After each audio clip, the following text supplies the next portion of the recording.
नमस्कार। सबसे पहले सिविल मार्गदर्शन के इस ऑनलाइन प्लेटफॉर्म पर आपका हार्दिक स्वागत करता हूं। और जैसा कि पिछली क्लासों में हम चर्चा कर रहे हैं Rajasthan geography previous years questions, ठीक है। दो टॉपिक हमारे कंप्लीट हो चुके हैं।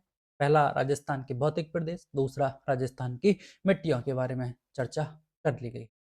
और आज अपन स्टार्ट करने जा रहे हैं एक नया टॉपिक जो है राजस्थान की जलवायु, ठीक है। बहुत ही इंपॉर्टेंट टॉपिक है। हर एक एग्जाम में 2 से 3 क्वेश्चंस, 2 क्वेश्चन तो आप मान ही लो और आते ही हैं, ठीक है। तो चलिए आज का पहला क्वेश्चन देखते हैं। क्या कहता है पहला क्वेश्चन? जलवायु परिवर्तन के लिए निम्नलिखित में से किसको कारण माना जाता है? राजस्थान की जलवायु के बारे में पूछा गया है। जलवायु परिवर्तन के लिए निम्नलिखित में से किसको कारण माना जाता है, ठीक है। तो इस चैप्टर में अपन सीक्वेंस से चलेंगे। सबसे पहले जानेंगे जलवायु क्या है, जलवायु को प्रभावित करने वाले कारक कौन से हैं, राजस्थान की जलवायु की विशेषताएं क्या हैं, क्या वर्गीकरण है, और मानसून के बारे में चर्चा की जाएगी। मानसून कौन सा मानसून है, किससे कितनी वर्षा होती है, राजस्थान के कौन से जिले में सर्वाधिक वर्षा होती है, अपना सूखा प्रभावित क्षेत्र कौन सा है, ठीक है। इन सब सारी बातों पे अपन चर्चा करेंगे सीक्वेंस से। चलिए तो क्वेश्चन के बारे में देखते हैं। जलवायु परिवर्तन में निम्नलिखित में से किसको कारण माना जाता है? सबसे पहले बात करते हैं अपन, एक जो टर्म है आपके सामने, जलवायु। तो जलवायु क्या है, ठीक है। तो जलवायु कहते हैं मौसमी घटना है। मौसमी घटना है जलवायु क्या है? मौसमी घटना है। मौसमी घटनाओं में परिवर्तन होता है। कैसे परिवर्तन होता है, कब मेजर करते हैं? तो एक मेजर की बात करें तो एक विस्तृत भूभाग पर, एक विस्तृत भूभाग की बात करेंगे, एक विस्तृत भूभाग पर लंबी समय लंबी समय अवधि में। अब ये लंबी समय अवधि में क्या, लंबे समय अवधि कितनी मानी गई है? लगभग 30 वर्षों से अधिक, ठीक है। लंबी समय अवधि मानी गई है आपके 30 वर्षों से अधिक एक विस्तृत भूभाग, जिसमें लंबी समय अवधि में लग जो कि 30 वर्ष हैं, उसमें मौसमी घटनाओं में जो परिवर्तन होता है। अब ये बात करें मौसमी घटनाएं कौन कौन सी हैं भाई, तो मौसमी घटनाएं जैसे कि आपका तापमान है, वर्षा है, ठीक है, और पवनें हैं, वायु दाब है। इन सब में क्या परिवर्तन होता है इस लंबी अवधि में, इन में क्या परिवर्तन होता है, इन मौसमी घटनाओं में क्या परिवर्तन होता है, ये क्या कहलाती है? आपकी जलवायु कहलाती है। तो यहाँ से जलवायु परिवर्तन के लिए निम्नलिखित में से किसको कारण माना जाता है? तो ये है आपकी चरम मौसमी घटनाएं। ए ऑप्शन अपना राइट आंसर होगा। आप देखिए अगला ऑप्शन दे रखा है, प्रजातियों का विलुप्त होने का कोई जोखिम है? कोई संबंधित ही नहीं है। अंतरिक्ष में उल्का गतिविधियों का बढ़ना, हिमालय में हिमनद निर्माण में वृद्धि, कोई सेंस ही नहीं है। सीधा पहला ऑप्शन चरम मौसमी घटनाएं। डेफिनेशन से क्वेश्चन पूछा, जलवायु की डेफिनेशन से क्वेश्चन पूछा गया कि एक विस्तृत भूभाग पर लंबी समय अवधि में जो कि 30 वर्षों से अधिक की है, उसमें मौसमी घटनाओं में होने वाले जो परिवर्तन है उसको जलवायु कहा जाता है। अब जब बात करते हैं हम अल्पकालिक परिवर्तन की बात करें, एक भूभाग पर अल्पकालिक समय में जो परिवर्तन होता है उसको क्या कहता है? उसको मौसम कहा जाता है। दीर्घ अवधि की बात करेंगे तो जलवायु, अल्प अवधि की बात करेंगे तो उसको मौसम कहा जाता है। चलिए अगला क्वेश्चन, निम्नलिखित में से कौन सा युग्म सही सुमेलित नहीं है? आपके सामने दे रखा है शरद ऋतु, शीत ऋतु, हेमंत ऋतु, ग्रीष्म ऋतु। सामने उसके मास दे रखे हैं, माह दे रखे हैं, आश्विन, कार्तिक, मार्गशीर्ष, पौष, माघ, फाल्गुन, श्रावण और वैशाख के बारे में। तो ये बात की गई है एक जलवायु के, मतलब ऋतुओं के आधार पर एक क्लासिफिकेशन किया जाता है जलवायु का, ठीक है। तो कौन सी ऋतु में कैसी जलवायु पाई जाएगी, यहां से देख। तो सबसे पहले तो अपन मुख्यतः से ऋतुओं के आधार पर कैसे वर्गीकरण किया जाता है, तो सबसे जो जलवायु निर्धारण का जो बेसिक एलिमेंट है वो माना जाता है तापमान, ठीक है। तापमान को माना जाता है और उस तापमान के आधार पर पृथ्वी को 3 कटिबंधों में बांटा गया है। एक आपका उष्ण कटिबंध, शीत कटिबंध और शीतोष्ण कटिबंध, 3 कटिबंधों में बांटा गया है, उष्ण, शीतोष्ण और शीत कटिबंध। उष्ण कटिबंध कहाँ होता है? आपके जो भूमध्य रेखा होती है, 0 डिग्री भूमध्य भूमध्य रेखा होती है, उसके आसपास का क्षेत्र क्या कहलाता है? उष्णकटिबंधीय होता है। और वहां सूर्य की किरणें क्या पड़ती हैं? सीधी सीधी किरणें पड़ती हैं, ठीक है, टेम्परेचर अधिक होता है, और जब ध्रुवों की ओर जैसे ही जाते हैं तो वो शीतोष्ण और शीतकटिबंध पाया जाता है, ठीक है। तो यहाँ से एक वर्गीकरण ऋतुओं के आधार पर है, मुख्यतः 3 ऋतुओं में उसमें डिवाइड किया गया है। जैसे कि ग्रीष्म ऋतु है आपकी, वर्षा ऋतु है, वर्षा ऋतु में मानसून होता है, फिर अगली ऋतु है आपकी शरद ऋतु और शीत ऋतु, ठीक है। तो शरद ऋतु की बात की है, शरद ऋतु आश्विन कार्तिक, आश्विन कार्तिक मतलब दिवाली के जो आसपास का समय है वो आश्विन और कार्तिक है, और वो शरद ऋतु है, तो ये तो आपका सही सुमेलित है। कार्तिक के बाद शीत ऋतु सर्दी की बात की गई है, और मार्गशीर्ष पौष जनवरी के आसपास का समय है, तो ये भी सही सुमेलित है, शीत ऋतु मार्गशीर्ष और पौष माह का महीना। हेमंत ऋतु माघ और फाल्गुन फाल्गुन ठीक है, माघ और फाल्गुन, ये मतलब फरवरी के आसपास की बात की, हेमंत ऋतु माघ और फाल्गुन सही है। ग्रीष्म ऋतु देखिए श्रावण और बैसाख, ये कि आपके सामने गलत है। ये कब आती है आपके ज्येष्ठ और कौन से, एक तो आपका महीना होगा यहाँ से कौन सा, ज्येष्ठ होगा, तो ये ग्रीष्म ऋतु गर्मी की दिनों की बात की गई है, ज्येष्ठ और आषाढ़, ठीक है, ज्येष्ठ और आषाढ़ महीने की बात की गई है, ना कि श्रावण और बैसाखी। तो यहाँ से आपका डी ऑप्शन है वो आपका राइट आंसर होगा। चलिए अगला क्वेश्चन, लंबी समय अवधि में सकल मौसम परिस्थितियों की अवस्था क्या कहलाती है। देखो यहाँ से क्वेश्चन के माध्यम से फिर पूछा गया कि लंबी समय अवधि में, जो कि हमने डेफिनेशन में देखा, लंबी समय अवधि में सकल मौसम परिस्थितियों की जो अवस्था है उसको क्या कहते हैं, जलवायु सूचकांक, जलवायु, वायुमंडल और वायुमंडलीय दबाव। तो बी ऑप्शन अपना राइट आंसर, जलवायु ये कहलाता है। लंबी समय अवधि में सकल मौसम स्थितियों की जो अवस्था है वो जलवायु कहलाती है, जबकि अल्प समय अवधि में सकल मौसम परिस्थितियां क्या कहलाएगी, वो आपका मौसम कहलाएगी, ठीक है। चलिए अगला क्वेश्चन, निम्नलिखित में से कौन से कारक राजस्थान की जलवायु को प्रभावित करने वाले हैं। राजस्थान की जलवायु को प्रभावित करने वाले कारक बताने हैं कि जलवायु को प्रभावित करने वाले कौन कौन से कारक हैं। ऑप्शन में दे रखा है अक्षांशीय स्थिति, देशांतरीय स्थिति, अरब सागर से दूरी और उच्चावच विशेषता। तो सबसे पहले बात करते हैं कि जलवायु को प्रभावित करने वाले कारक कौन कौन से हैं। जितने भी कारक हैं उनकी सबकी बात करेंगे। तो सबसे पहले आपका है अक्षांशीय और स्थिति, अक्षांशीय स्थिति के बाद दूसरा है समुद्र से दूरी, और तीसरा समुद्र से तट से ऊंचाई, ठीक है। समुद्र तट से दूरी, समुद्र तट से ऊंचाई, अक्षांशीय स्थिति, और चौथा जो इंपॉर्टेंट कारक है वो है उच्चावच, पवनों की दिशा, पवनों की दिशा, ठीक है। ये जो प्रमुख कारक हैं वो जलवायु को प्रभावित करने वाले प्रमुख कारक हैं। सबसे पहले देखिए आप अक्षांशीय स्थिति की बात करेंगे। अक्षांशीय स्थिति जलवायु को किस तरह से प्रभावित करने वाले करता है। तो यहाँ से आप देखिए इसमें क्या दे रखा है, पहले यहाँ से क्वेश्चन को सॉल्व कीजिए एक बार, कि हमने ये देखा ये जो कारक हैं ये जलवायु को प्रभावित करने वाले हैं। तो यहाँ अक्षांशीय स्थिति है, ये जलवायु को प्रभावित करेगा। अरब सागर से दूरी, इसका मतलब समुद्र तट से दूरी, ये जलवायु को प्रभावित करेगा।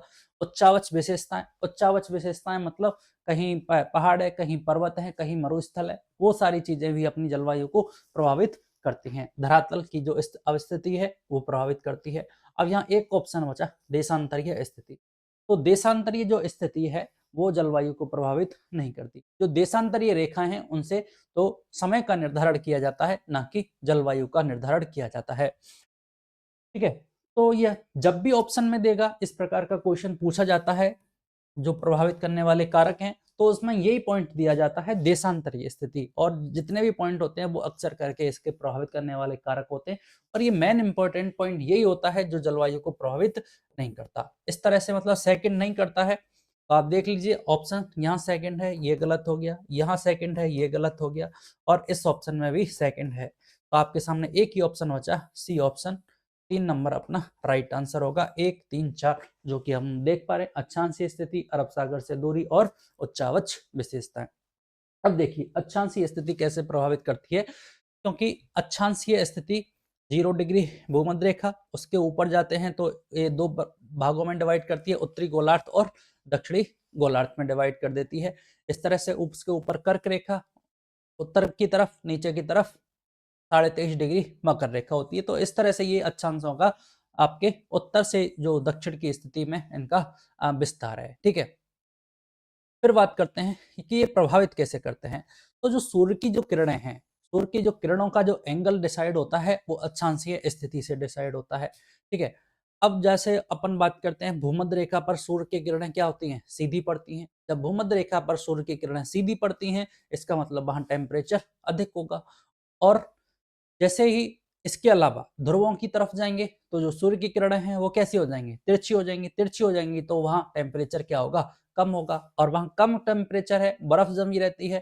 ठीक है, तो वहां शीतोष्ण कटिबंधीय जलवायु पाई जाती है। जबकि आपके भूमध्य रेखा पर सूर्य की किरणें सीधी पड़ रही हैं, टेम्परेचर अधिक है तो वहां गर्मी है, टेम्परेचर अधिक है तो वहां उष्ण कटिबंधीय जलवायु पाई जाती है। तो इस तरह से अक्षांशीय स्थिति जलवायु का निर्धारण करती है। फिर बात करते हैं दूसरा फैक्टर, समुद्र से दूरी। समुद्र से दूरी किस प्रकार प्रभावित करती है। आप देखिए, जैसे हमारे शहर है मुंबई, मुंबई में समुद्र है, समुद्र के पास है। वहीं बात करें दिल्ली की, तो दिल्ली क्या है, समुद्र से दूर है। तो जहां समुद्र के पास होती है वहां समशीतोष्ण जलवायु पाई जाती है, और जहां समुद्र से दूरी होती है वहां महाद्वीपीय प्रकार की जलवायु पाई जाती है। अब महाद्वीपीय प्रकार की जलवायु पाई जाएगी, समुद्र से दूरी है, इसका मतलब जो पवने हैं समुद्र से चलकर जो पवने आती हैं वो कम पहुंचेंगी तो टेम्परेचर अधिक होगा। ठीक है, तो महाद्वीपीय जो जलवायु है वहां टेम्परेचर अधिक होता है, और और ये आपकी समशीतोष्ण क्षेत्र में सम जलवायु पाई जाती है। ठीक है, जैसे कि हमारे मुंबई और दिल्ली की बात करें, तो ये इस प्रकार से समुद्र तट से दूरी जलवायु को प्रभावित करती है। तीसरा है समुद्र से ऊंचाई। जैसे जैसे अपन ऊंचाई पर जाएंगे तो टेम्परेचर कम होता है। तो इसमें एक फैक्ट है कि लगभग अपन 165 मीटर की ऊंचाई पर जाएंगे तो 1 डिग्री सेंटीग्रेड टेम्परेचर है वो अपना कम हो जाता है। 165 मीटर की ऊंचाई पर जाने पर 1 डिग्री सेंटीग्रेड टेम्परेचर कम हो जाता है।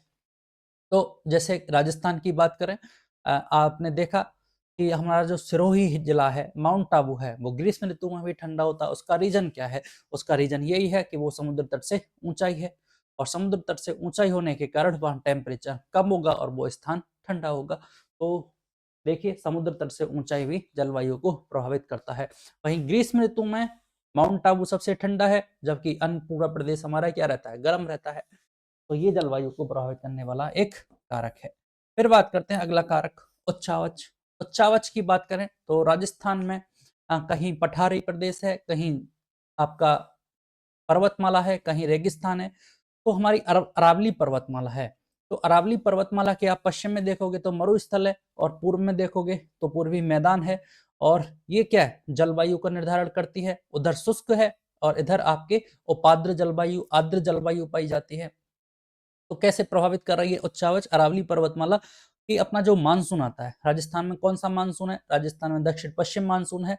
तो दक्षिण पश्चिम मानसून, अरब सागर से जो मानसून आता है वो मानसून अरावली से टकराए बिना अरावली के समानांतर निकल जाता है, और जिसके कारण इस क्षेत्र में बारिश नहीं होती है।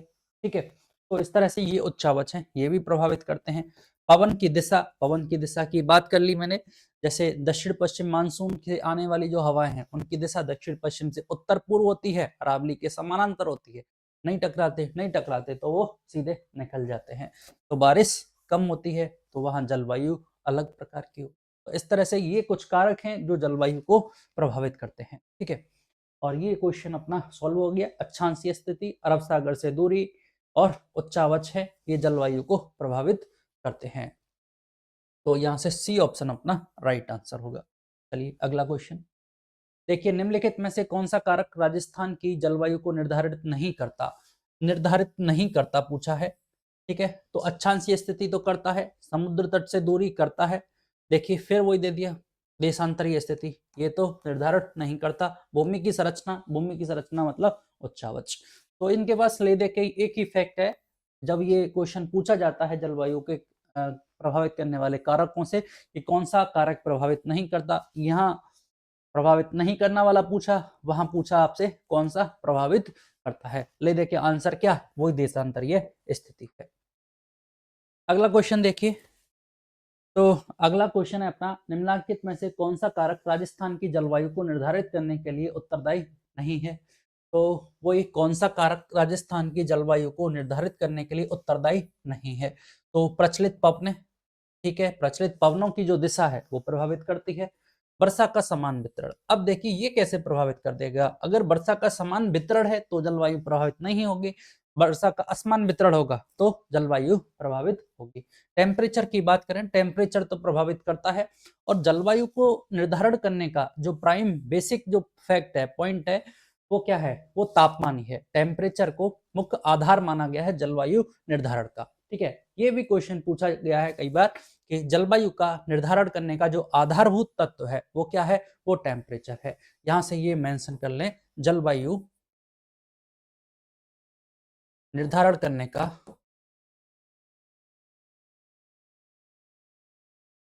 आधारभूत जो तत्व है वो क्या है, टेम्परेचर है। तो ये तो प्रभावित करेगा, समुद्र से दूरी बात कर चुके हैं।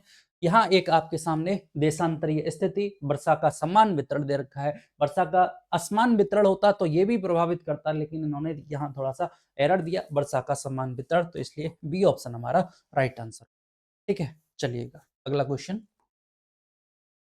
पश्चिम की तुलना में पूर्वी राजस्थान में जलवायु चरम सीमाएं हैं, कैसी हैं। देखिए पश्चिम की तुलना में पूर्वी राजस्थान की बात की, जलवायु की चरम सीमा है कैसी, निम्नतर है, उच्चतर है, समान है, अप्रत्याशित है। तो क्वेश्चन में पूछना क्या चाह रहा है, पहले हमें क्वेश्चन को समझना होगा कि भाई पश्चिम की तुलना में पूर्वी राजस्थान में जलवायु की स्थिति देखनी है, कैसी है, कि निम्नतर है कि उच्चतर है, समान है या अप्रत्याशित है। इसका मतलब ये है, इस क्वेश्चन के माध्यम से ये कहना पूछना चाह रहा है हमसे कि टेम्परेचर परिवर्तन की बात की गई है, तापांतर की बात की गई है, कितना तापांतर है।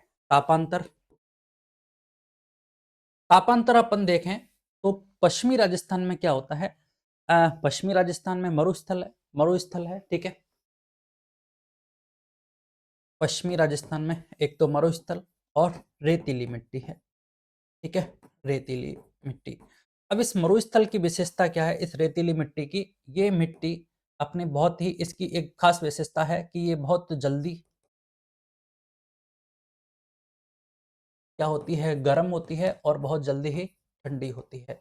इसका मतलब ये है, जब दिन के समय में जो रेतीली मिट्टी है वो बहुत जल्दी गर्म हो जाती है, बहुत जल्दी गर्म हो जाती है, इसका मतलब टेम्परेचर बहुत हाई पहुंच जाता है। अपन ने देखा कि हाईएस्ट टेम्परेचर कितना, 49-50 तक पहुंच जाता है। और वही ये टेम्परेचर रात्रि के समय में बहुत जल्दी ठंडी हो जाती है, और बहुत ठंडी होने के कारण टेम्परेचर बहुत लो हो जाता है, बहुत कम हो जाता है। इसका मतलब अब जैसे ये टेम्परेचर हो गया 5 डिग्री, 0 डिग्री तक पहुंच गया, तो यहाँ पे जो अंतर है, ठीक है, तो ये बात है कि तुलना में चरम सीमा, निम्नतर या उच्चतर, तो ये जो टेम्परेचर है इसमें वेरिएशन देखिए कितना तापांतर है, ठीक है। वहीं जब पूर्वी राजस्थान की बात करते हैं, तो पूर्वी राजस्थान में तो इतनी टेम्परेचर जो डिफरेंस है, तापांतर है, वो नहीं पाया जाता, ठीक है। वहां तो कैसी आपके उपाद्र आर्द्र जलवायु पाई जाती है।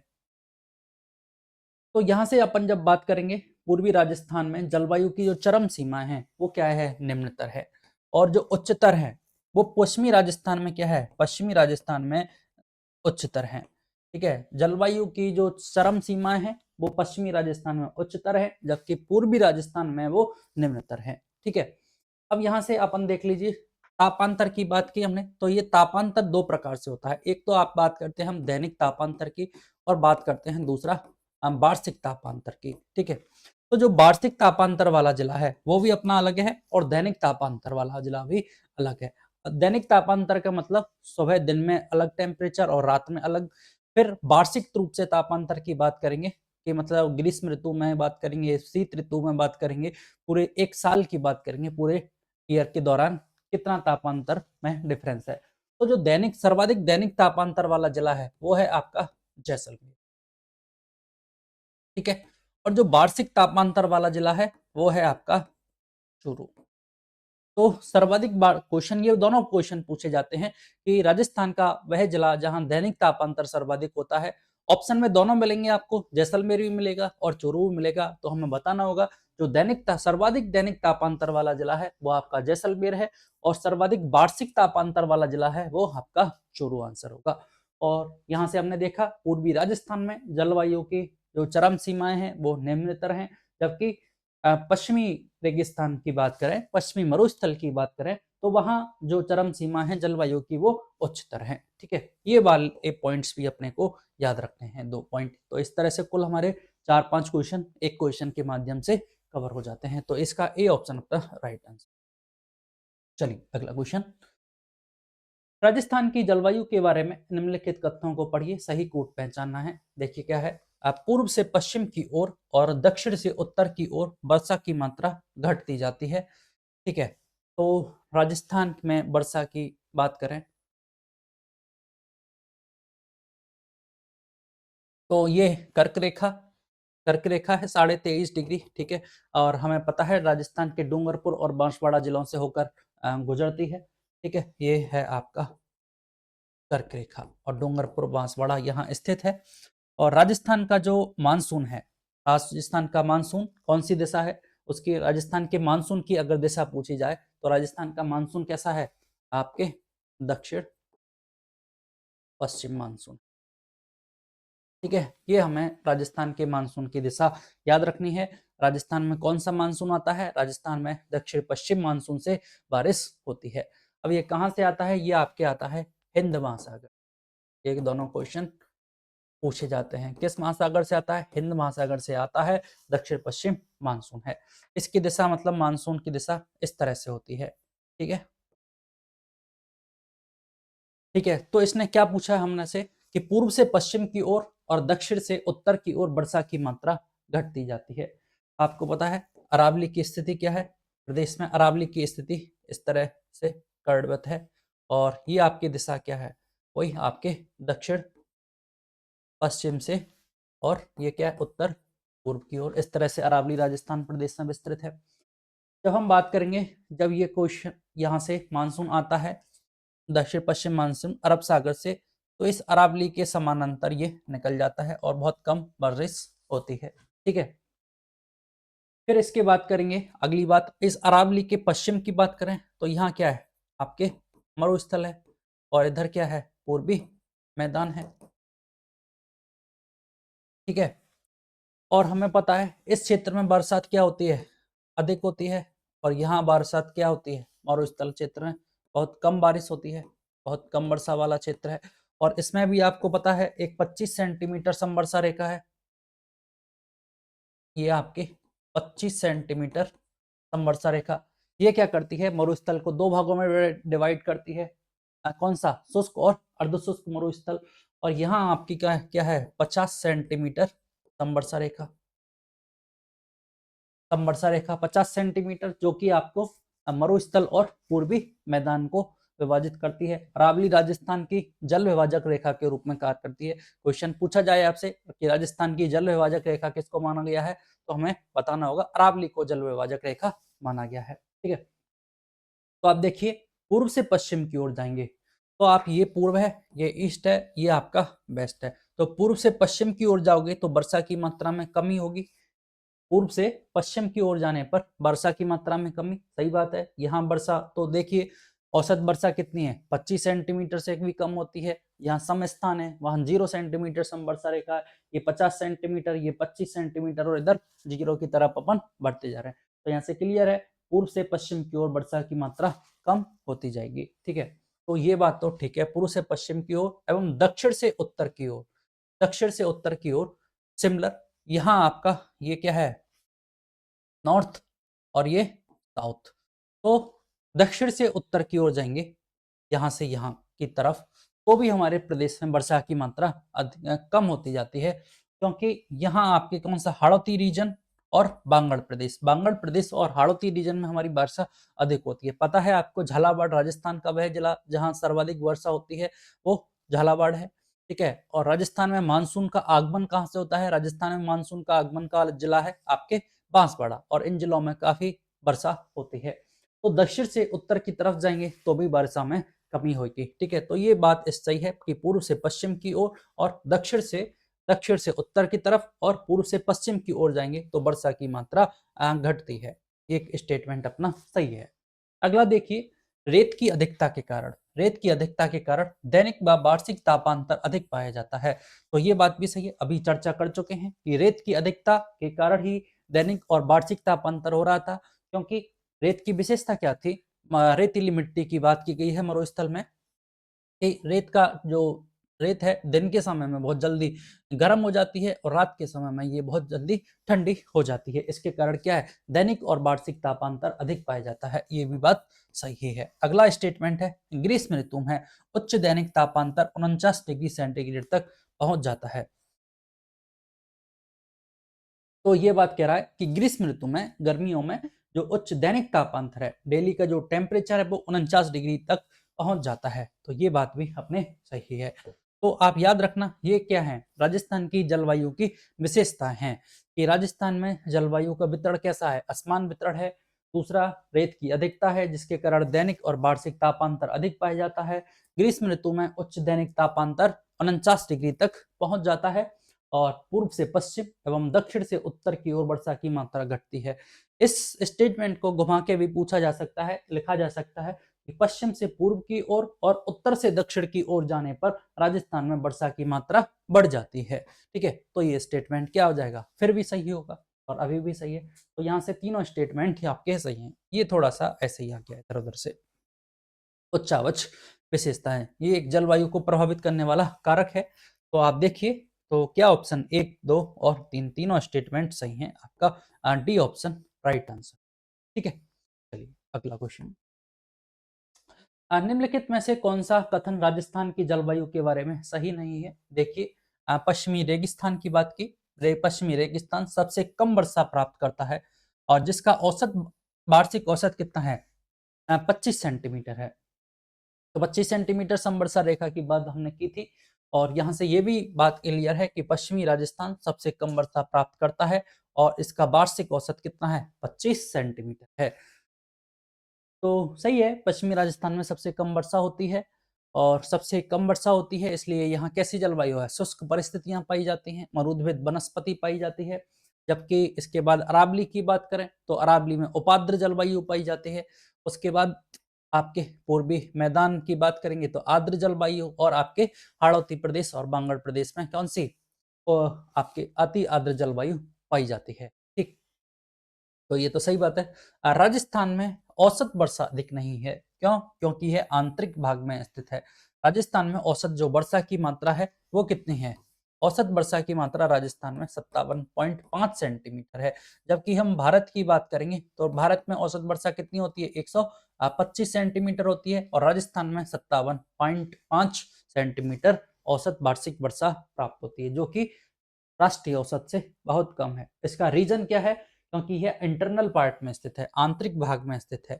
आंतरिक भाग में स्थित है मतलब समुद्र तल से दूरी है, समुद्र तल से दूरी है, इसका मतलब यहाँ बारिश कम होगी। ठीक है, तो ये स्टेटमेंट भी अपना सही है। अगला देखिए, अरावली श्रृंखला का विस्तार मानसूनी पवनों के लंबवत है। ये तो गलत है। अरावली का विस्तार कितना है? अरावली का विस्तार हमने बात की थी, अरावली का विस्तार मानसूनी पवनों की कैसा है, समानांतर है। समांतर है, समांतर है, जिसके कारण ये जो मानसूनी पवनें होती हैं वो क्या है, ये हम भी हमने देखा था। ये अरावली की स्थिति दक्षिण पूर्व से उत्तर, दक्षिण पश्चिम से उत्तर पूर्व की ओर, यहाँ से आने वाली अरब सागरीय मानसूनी जो पवनें हैं उनके ये समानांतर होती है और ये बिना बारिश किए सीधे निकल जाती हैं। तो ये आपका गलत होगा। शीत ऋतु में मावट से थोड़ी वर्षा प्राप्त हो जाती है। ये एक जलवायु की फिर विशेषता कि आप देख रहे हैं मावट। पहले तो इस वर्ड को पकड़िए, मावट। मावट क्या है? मावट क्या है? शीत ऋतु में जो वर्षा होती है उसको क्या कहते हैं? मावट कहते हैं। तो मावट कब होती है? तो पहले तो शीत ऋतु में होती है और मावट होती है।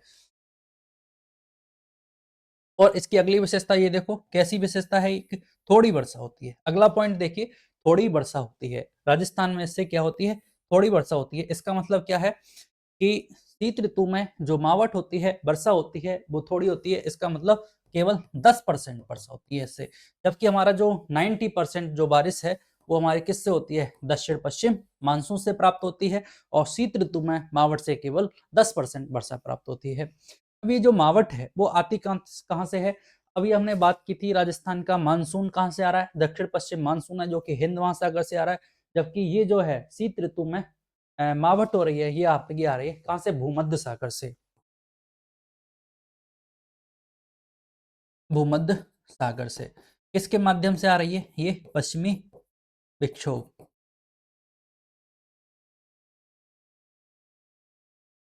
पश्चिमी विक्षोभ के कारण जेट स्ट्रीम भी इसको कहा जाता है।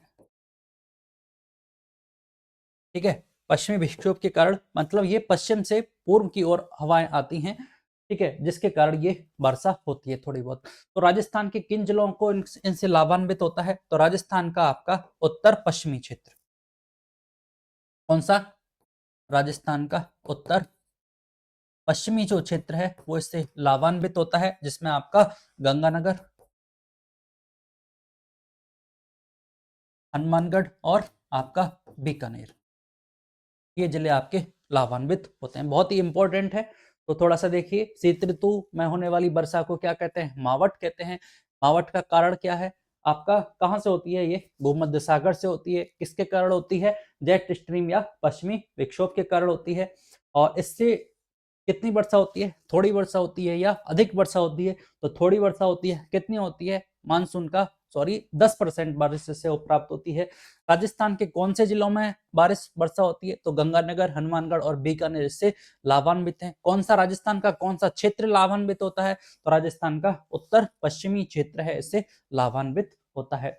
अब चूंकि इससे कौन सी फसल को, सर्दियों में कौन सी सर्वाधिक जो लाभान्वित है, वो इससे आपकी रवि की फसल को लाभान्वित होती है। ठीक है, इसके बाद और बात करें, रवि की फसल में भी सर्वाधिक गेहूं को इससे लाभ मिलता है, इसलिए इसको क्या कहा जाता है, गोल्डन ड्रॉप्स के नाम से जाना जाता है। तो ये क्वेश्चन हमने देखा और सी ऑप्शन हमारा गलत था कि अरावली श्रृंखला का विस्तार मानसूनी पवनों के लंबवत है। तो ये कैसा है, ये तो समानांतर है, इसलिए ये ऑप्शन गलत है। सी 3 नंबर अपना आंसर होगा। चलिए अगला क्वेश्चन, निम्नलिखित में से कौन सी राजस्थान की जलवायु की मुख्य विशेषता नहीं है? राजस्थान की जलवायु की विशेषता के बारे में बात की गई है। मार्च से मध्य जून के दौरान ग्रीष्म ऋतु है, तो सही है, ठीक है। वर्षा का एक समान वितरण है, तो ये तो गलत है। राजस्थान में जो वर्षा का वितरण है वो तो असमान वितरण है। कहीं 25 सेंटीमीटर वर्षा है, कहीं 50 है, कहीं 50 से 80 है, कहीं 120 सेंटीमीटर वर्षा है माउंट आबू में। तो राजस्थान में जो वर्षा का वितरण है वो समान नहीं, असमान। तो ये इसका आंसर हो जाएगा बी ऑप्शन। अगला क्या है, जून से सितंबर के बीच अधिकतम वर्षा होती है। तो जून से सितंबर के बीच ये क्या कहलाती है, ग्रीष्म ऋतु। यहाँ से फिर ये क्या कहलाता है, मानसून की ऋतु, जिसको क्या कहते हैं, वर्षा ऋतु कहते हैं। ठीक है, ये वर्षा ऋतु है। शुष्क और अर्ध शुष्क जलवायु का प्रभुत्व है। राजस्थान के 2/3 भाग में क्या है, मरुस्थल का विस्तार है। 61.1% क्षेत्र भूभाग पर मरुस्थल है। इसका मतलब इसमें शुष्क और अर्ध शुष्क जलवायु पाई जाती है। अध्ययन की दृष्टि से 2 भागों में डिवाइड किया गया था हमने मरुस्थल को, किसमें, शुष्क और अर्ध शुष्क जलवायु प्रदेश में। तो यहाँ जलवायु भी कैसी है, शुष्क और अर्ध शुष्क जलवायु है। जून से सितंबर के बीच अधिकतम वर्षा प्राप्त हो रही है। वर्षा ऋतु में मानसून का आगमन हो रहा है। और मार्च से मध्य जून के दौरान ये क्या है, ग्रीष्म ऋतु है, जिसमें हमें क्या देखने को मिलता है इस क्षेत्र में, गर्मियों में, ग्रीष्म ऋतु में लू, आंधियां और भभूलिया जैसी घटनाएं देखने को मिलती हैं। जबकि आपने देखा वर्षा ऋतु में क्या होता है, मानसून आता है। अगली अपन शरद ऋतु देखते हैं। शरद ऋतु में क्या होता है, आपका 2 घटनाएं, एक तो मानसून का लौटना, जिसको क्या कहते हैं, रिट्रीट ऑफ मानसून, मानसून का प्रत्यावर्तन काल। और दूसरा एक कार्तिक हीट की घटना होती है। फिर इसके बाद शीत ऋतु, शीत ऋतु में शीतलहर और मावठ। ठीक है, ये 2 घटनाएं अपन पढ़ते हैं। चलिए अगला क्वेश्चन, अल नीनो से भारत में अपेक्षित मानसून में सामान्यतः क्या होता है? ये क्या है, ये टर्म हमें समझनी होगी। अल नीनो इसका एक दूसरा पार्ट है, एक तो होता है अल नीनो और एक होता है दूसरा ला नीनो। इन दोनों को समझना होगा। ये मानसून को प्रभावित करने वाली 2 घटनाएं हैं, अल नीनो और ला नीना। क्या इफेक्ट पड़ता है, तो अल नीनो की बात कर, सबसे पहले अल नीनो की बात करेंगे तो ये एक गर्म जलधारा है। क्या है, गर्म जल धारा है। कहाँ से आती है, ये आपके गर्म जलधारा है, कहाँ से, प्रशांत महासागर, प्रशांत महासागर के पूर्वी तट से, प्रशांत महासागर के पूर्वी तट से ये आती हैं। वहां मतलब जो पानी का जो टेम्परेचर है वो सामान्य से अधिक गर्म हो जाता है, सामान्य से अधिक टेम्परेचर अधिक हो जाने के कारण ये एक गर्म जलधारा है। और इसका क्या प्रभाव पड़ता है, ये एक जो व्यापारिक पवन है, मानसून को लाने वाली जो व्यापारिक पवन है उनको कमजोर कर देती हैं। व्यापारिक जो पवन है उनको कमजोर कर देती है। अब जब ये व्यापारिक पवनें कमजोर हो जाएंगी, इसका कारण क्या होगा, मानसून विलंब से आएगा और मानसून कैसा हो जाएगा, शिथिल हो जाएगा। मतलब मानसून का देरी से आना, कम वर्षा होना, किसके कारण होता है, अल नीनो के कारण होता है। वहीं इसका अपोजिट है कौन सा, आपके ला नीनो। ये कैसी है, एक ठंडी जलधारा है, ठंडी जलधारा है और ये भी यहीं से आती है, प्रशांत महासागर के पूर्वी तट से। लेकिन इसमें क्या होता है, ये आपके जो व्यापारिक पवनें हैं उनको कमजोर करने की बजाय उनकी तीव्र गति कर देती है, जिसके कारण आपका मानसून का शीघ्र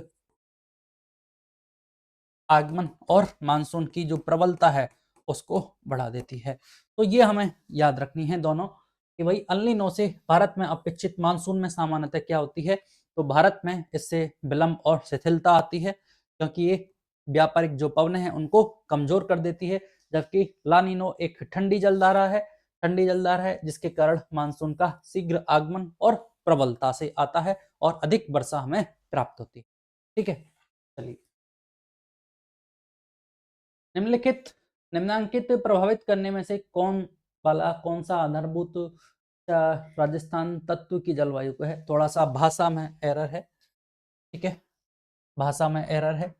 फिर भी क्या क्वेश्चन कहना क्या चाह रहा है, कि ये कहना चाह रहा है कि राजस्थान की जलवायु को प्रभावित करने वाला जो आधारभूत तत्व है वो कौन सा है। हमने बात कर चुके हैं, जलवायु को प्रभावित करने वाला जो आधारभूत तत्व है वो कौन सा है, वो राजस्थान के क्या, वो ओवरऑल जलवायु का आधारभूत तत्व है कौन सा, तापमान, टेम्परेचर को पहले भी बात कर चुके हैं। तापमान को जलवायु निर्धारण करने का आधारभूत तत्व माना गया है। बेसिक क्वेश्चन, लेकिन याद रखना है। लेकिन हमें ये भी प्रभावित करते हैं, समुद्र तल से ऊंचाई, समुद्र तल से दूरी, वनस्पति, ये सब प्रभावित करते हैं, लेकिन जो आधारभूत तत्व है वो कौन सा है, आपका तापमान है। चलिए अगला क्वेश्चन, जलवायु की दृष्टि से अधिकांश राजस्थान के कहाँ स्थित है, तो हमें देखना होगा राजस्थान की स्थिति के बारे में। और राजस्थान की स्थिति हमने देखी अपने कौन सा, कर्क रेखा की बात की, कर्क रेखा जो कि 23.5 डिग्री नॉर्थ लैटिट्यूड कहाँ से गुजरता है, आपके डूंगरपुर और बांसवाड़ा जिलों से होकर गुजरता है। कर्क रेखा 23.5 डिग्री जो नॉर्थ है, उत्तरी अक्षांश डूंगरपुर बांसवाड़ा से होकर गुजरती है। ये आपकी 0 डिग्री कौन सी, भूमध्य रेखा है, ठीक है। तो इसके उत्तर में स्थित है और डूंगरपुर कर्क बांसवाड़ा से कर्क रेखा गुजरती है। तो ये जो रीजन है ये कौन सा रीजन होता है, आपका आपके उष्ण कटिबंधीय रीजन है, ठीक है, ये उष्ण कटिबंधीय है यहाँ तक। अब जब 23.5 डिग्री से जैसे ऊपर जाएंगे, 23.5 डिग्री, और इस बीच में राजस्थान, ये कहाँ तक, 23.5 के बाद अपना क्या आता है, 66.5 डिग्री आता है, 66.5 डिग्री। और जैसे जैसे ये उष्ण उष्ण के बाद क्या आएगा, आपका शीतोष्ण आता है, शीतोष्ण आता है। और राजस्थान का हिस्सा तो आपको पता है 23 से 30 डिग्री 12 मिनट तक विस्तृत है, ठीक है। राजस्थान का विस्तार कहाँ से है, 23 से 30 डिग्री 12 मिनट नॉर्थ लैटिट्यूड तक स्थित है, ठीक है। तो राजस्थान का जो अधिकांश भाग है वो कैसा है, उपोष्ण कटिबंधीय, ना तो कंप्लीट उष्ण है ना कंप्लीट शीतोष्ण है, जबकि अधिकांश भाग किसमें आएगा, उपोष्ण कटिबंधीय क्षेत्र में आएगा। तो राजस्थान जलवायु की दृष्टि से कहाँ स्थित है, आपके उपोष्ण कटिबंध में स्थित है, ये याद रखना, उपोष्ण कटिबंध। यहां से एक टर्म में पूछा जाता है कि राजस्थान की जलवायु कैसी है, राजस्थान किस कटिबंध में स्थित है, तो राजस्थान उपोष्ण कटिबंध में स्थित है। राजस्थान की जलवायु उपोष्ण कटिबंधीय जलवायु, ठीक है। हालांकि राजस्थान का जो डूंगरपुर और बांसवाड़ा जिला है, यहां से कर्क रेखा गुजरती है, जो कि किस में आता है, उष्ण कटिबंधीय क्षेत्र में आता है, ठीक है। तो याद रखना है अपने को। चलिए अगला क्वेश्चन, राजस्थान की जलवायु दशाओं के संबंध में कौन सा कथन सत्य है। देखिए, राजस्थान की जलवायु दशाएं तापमान और वर्षा की चरम सीमाओं से युक्त हैं। राजस्थान की जलवायु दशाएं तापमान और वर्षा की चरम सीमाओं से युक्त है, बिल्कुल सही बात है। तापांतर की बात की थी हमने, और थोड़ी देर पहले एक क्वेश्चन आया था कि राजस्थान की पूर्वी राजस्थान और पश्चिमी राजस्थान का कंपैरिजन किया गया था जलवायु के क्षेत्र में, चरम दशाओं के क्षेत्र पर, कि पूर्वी जो मैदान है, पूर्वी मैदानी क्षेत्र में जो जलवायु की निम्नतम चरम सीमाएं हैं, जबकि पश्चिमी मरुस्थल में जो चरम सीमाएं हैं वो आपकी उच्चतम है। ठीक है, तो यहां से हमें देखा कि जलवायु दशाएं तापमान में कैसी हैं, चरम सीमाओं से युक्त है, और वर्षा भी क्या है, चरम सीमाओं से युक्त है। जहां पूर्वी मैदानों में अधिक बारिश होती है, वहीं पश्चिमी मरुस्थल में बहुत कम बारिश होती है। इसका मतलब वर्षा में अनियमितताएं हैं। ये स्टेटमेंट आपका सही है। कौन सा कथन सत्य है? राजस्थान की जलवायु उष्ण शुष्क प्रकार की है। देखिए, उष्ण शुष्क प्रकार की है, ये तो अपन गलत है। राजस्थान की जलवायु कैसी है? उपोष्ण जलवायु है। राज्य में वर्षा की मात्रा दक्षिण पूर्व से उत्तर पश्चिम की ओर बढ़ती जाती है। दक्षिण पूर्व से बात कर रहा है, दक्षिण पूर्व से उत्तर पश्चिम की ओर, तो ये तो गलत है। इस क्षेत्र में जाएंगे तो यहाँ तो क्या है, मरुस्थल है, इस ओर जाने पर तो वर्षा की मात्रा प्रदेश में कम होगी, तो ये भी गलत है, ये भी गलत है। राजस्थान की जलवायु उष्ण आर्द्र प्रकार की है, तो उष्ण आर्द्र प्रकार की नहीं है, राजस्थान की जलवायु तो उपोष्ण प्रकार की है। चलिए, तो ये पहला ही ऑप्शन इसमें सही था। राजस्थान में दक्षिण पश्चिम जलवायु से उत्तर पूर्व तक विभाजन के रूप में कार्य करती है। तो राजस्थान में कौन? दक्षिण पश्चिम से उत्तर पूर्व की ओर, इस दिशा में विभाजक के रूप में कौन कार्य करती है? तो हमने बात कर चुके हैं कि राजस्थान में जलवायु का विभाजन किसको माना जाता है? तो अरावली पर्वतमाला को माना जाता है। राजस्थान की जलवायु का विभाजन कौन करता है? अरावली पर्वतमाला 50 सेंटीमीटर वर्षा रेखा और जल विभाजक रेखा के रूप में काम करती है अरावली पर्वतमाला। आप देखिए, राजा पहाड़ियां, खासी पहाड़ियां, पश्चिमी घाट, ये तो राजस्थान में है ही नहीं, अरावली की पहाड़ियां। तो डी ऑप्शन अपना राइट आंसर। चलिए, अगला क्वेश्चन। राजस्थान मरुस्थल में ग्रीष्म काल की रात्रि में तापमान में आकस्मिक गिरावट होती है, जिसका कारण क्या है? राजस्थान के मरुस्थल में ग्रीष्म काल की बात की है, ग्रीष्म काल में रात्रि में तापमान में आकस्मिक गिरावट होती है, जिसका कारण क्या है? तो हमने बात कर चुके हैं, राजस्थान के मरुस्थल की बात की है, ग्रीष्म काल की बात की है। रेतीली मिट्टी पाई जाती है, जिसकी एक विशेषता है, दिन में बहुत ठंडी जल्दी गर्म हो जाती है और रात्रि में बहुत क्या हो जाती है, ठंडी हो जाती है, जिसके कारण दैनिक तापांतर बहुत अधिक पाया जाता है। तो यहाँ से देखिए, वनस्पति, इसके अलावा रेतीली मिट्टी है एक कारण, ठीक है। वनस्पति की कमी है, बिल्कुल सही बात है। वायुमंडल में उच्च शुष्कता है। वायुमंडल क्षेत्र कैसा है? मरुद्भिद वनस्पति मानी जाती है, पाई जाती है, उच्च शुष्कता पाई जाती है, बारिश बिल्कुल कम होती है, और स्वच्छ आसमान है। तो यहीं से मुझे लग रहा है यही आंसर हो जाएगा। देखिए, उच्च वायुमंडलीय दाब, नग्न चट्टानों की उपस्थिति, रेत के टीलों का पाए जाना, रेत के टीले पाए जाते हैं, लेकिन इससे फर्क क्या पड़ रहा है? झीलों की उपस्थिति, ऐसा तो बिल्कुल है ही नहीं। बिखरे अधिवास एवं तीव्र वायु की गति, निम्न सापेक्षिक आर्द्रता, दिन में अधिक तापमान एवं तेज वायु की गति। इस सब में सबसे जो बेस्ट बात है वो यही है कि वहां रेतीली मिट्टी है, वनस्पति की कमी है, और उच्च शुष्कता है वायुमंडल में, जिसके कारण ग्रीष्म काल में रात्रि में तापमान में आकस्मिक गिरावट आ जाती है। तो ए ऑप्शन इसका राइट आंसर। ठीक है, चलिए अगला क्वेश्चन। गर्मियों में माउंट आबू का तापमान राजस्थान के अन्य स्थानों की तुलना में कम रहता है, क्या कारण है? तो हमने बात की जलवायु को प्रभावित करने वाले कारकों की, उनमें चर्चा की थी, समुद्र तट से दूरी और समुद्र तट से ऊंचाई। तो यहाँ वही कारक प्रभावी है। देखिए, ग्रीष्म ऋतु में, गर्मियों में माउंट आबू का तापमान राजस्थान के अन्य स्थानों की तुलना में कम रहता है। तो इस क्वेश्चन से सीखिए पहले, राजस्थान का वह स्थान जहाँ गर्मियों में कम टेम्परेचर रहता है, वो कौन सा है? माउंट आबू है, ठीक है, और अन्य स्थानों की तुलना में कम रहता है। इसका कारण क्या है? माउंट आबू की समुद्र तट से ऊंचाई, ऊंचाई है। हमने देखा 165 मीटर की ऊंचाई पर जाने पर कितना टेम्परेचर कम हो जाता है? 1 डिग्री सेंटीग्रेड कम हो जाता है। ऊंचाई कैसे है? यहाँ पे क्या स्थित है? माउंट आबू, आबू का पठार स्थित है, ठीक है, और आबू के पठार की ऊंचाई कितनी है? आप देखिए 1200 मीटर है। और ये राजस्थान का तीसरा सबसे ऊंचा पठार है। ठीक है, तो यहाँ क्या हो जाएगा, अन्य स्थानों की तुलना में टेम्परेचर ग्रीष्मकाल में कम होगा। तो माउंट आबू उच्चतर ऊंचाई पर स्थित, यही अपना आंसर हो जाएगा ऑप्शन। अगला देखिए, राजस्थान में मानसून की समुद्र तल से दूरी सर्वाधिक है। समुद्र तल से दूरी का तो कोई प्रभाव है नहीं, इतना समुद्र तल से दूरी प्रभावित करती है, लेकिन राजस्थान के कंपैरिजन में इसमें माउंट आबू में कोई इसका इंपॉर्टेंस है नहीं।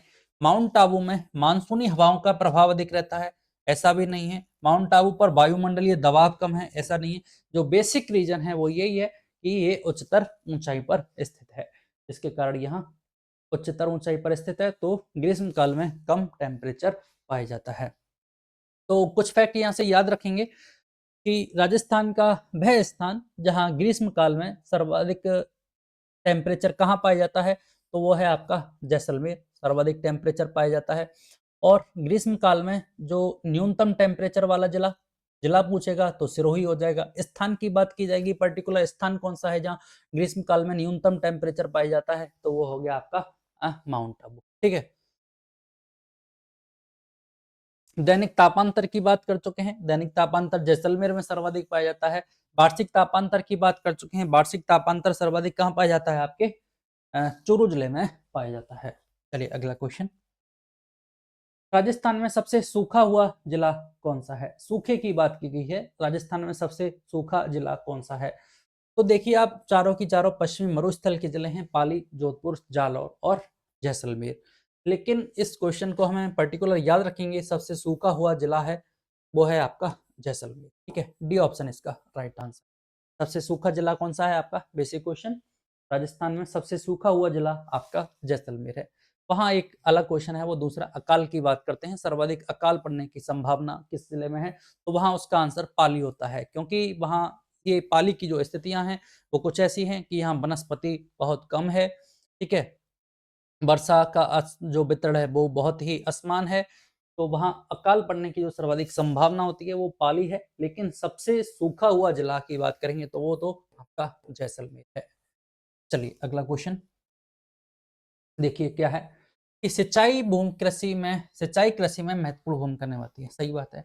देखिए, भूमिगत जल का दोहन, प्राचीन जल संरक्षण विधि का अनुरक्षण न करना तथा राजस्थान में वनों की कटाई के कारण इसमें से कौन सी स्थिति उत्पन्न होगी? तो देखिए, राजस्थान में जब वनों की कटाई की जाएगी और प्राचीन जो जल संरक्षण की विधियां थी, जिसमें खड़ीन था, टांका था, इस तरह की नाड़ी थी, और भूमिगत जल का अत्यधिक दोहन करेंगे तो कौन सी स्थिति उत्पन्न होगी? तो इससे सूखे की स्थिति उत्पन्न हो जाएगी, या चारे की कमी उत्पन्न होगी, वायु प्रदूषण होगा, भूस्खलन होगा।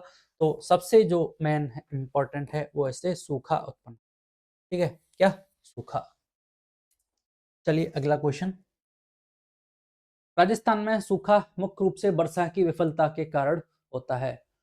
सूखे का कारण क्या है? तो हमने देखा, इसने पूछना क्या चाहा है पता है, राजस्थान में सूखा मुख्य रूप से वर्षा की विफलता। तो वर्षा की विफलता पूछी है, लेकिन हमें यह पता होना चाहिए कि वर्षा होती किधर से है।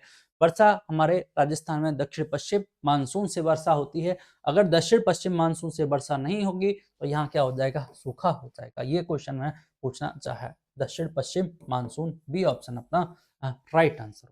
ठीक है, तो इस तरह से हमने आज की क्लास में 20 क्वेश्चंस डिस्कस किए हैं, जिसमें राजस्थान की जलवायु को प्रभावित करने वाले कारक क्या हैं, जलवायु की कुछ विशेषताएं देखी, कुछ विशेषताओं को अगली क्लास में फिर देखेंगे अपन, और जलवायु क्या है। इस तरह से जो बेसिक क्वेश्चंस थे जो भी क्वेश्चंस एग्जाम में आए हुए हैं उन सबको हमने डिस्कस किया। ठीक है, तो आज की क्लास यहाँ समाप्त करेंगे। धन्यवाद।